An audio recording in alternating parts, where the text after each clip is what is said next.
The 2016 presidential election started off with 23 hopefuls, but eventually, week by week, the candidates dropped off. There, of course, were major power players with Clinton and Trump always staying in the news, as well as Bush and Cruz and Rubio. But then there was also minor characters within the race, like O'Malley and Carson, and the candidates discussed various issues from crime to jobs to education to immigration to even war on terror. And they all had their various different points of views. Some people's views were more heard more than others. That's when framing came into play, with Trump always having something to say, always being unapologetically himself. His voice was more heard more than others. That's why I believe for this election it's so important for us to get out and vote, because we're welcoming in a new era. Whoever we vote for the 2016 election is gonna make a stance, and we're gonna be following an example. So I just hope that we pick the right one. Me, preferably, I am leaning towards Bernie. I like his ideals and what he believes and what he stands for and how he's been consistent throughout the whole race. And I just hope that the race stays as clean as possible, even though that I know politics can get mighty dirty. But I've just noticed that with this election that it's been an interesting one, with constant different news stories about walls being put up for immigration, or about Black Lives Mattering, and which candidates are really for it and which candidates are against it, and abortion. And currently money is in play. Both the Republicans and the Democrats have been throwing money into their various campaigns, trying to make sure that their voice is heard, that their person is being seen, and that their message is getting across.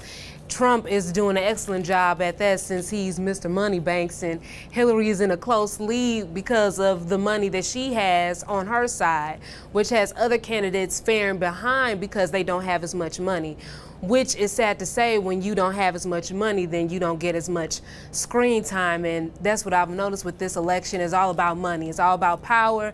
It's all about greed. Don't get it twisted. This 2016 election is something that is serious and needs to be voted for. It needs to be paid attention to, more importantly than any other election. Even with Obama leaving, it's even more important, because there's still issues that need to be resolved. And, you know, if we just put anybody in the White House, then we are doomed. So for my politics in the press class, I had Hillary Clinton and Rand Paul. Hillary Clinton was of course, one of the front runners for the Democratic side.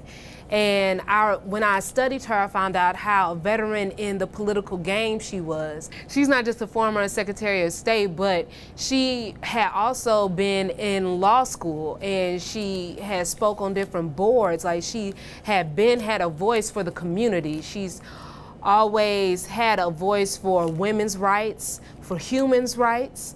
And I just thought that was interesting about her, because I didn't know that she had that history, that depth within her. And I feel like that is something that America needs to know about Hillary as a candidate.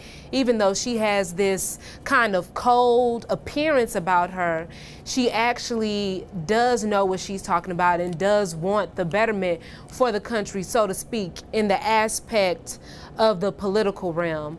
But I will say that she has used her money in questionable ways for this campaign, but that's a whole nother story. My other candidate was Rand Paul. He was a Republican candidate. He basically was this good senator, and he used to be a dentist.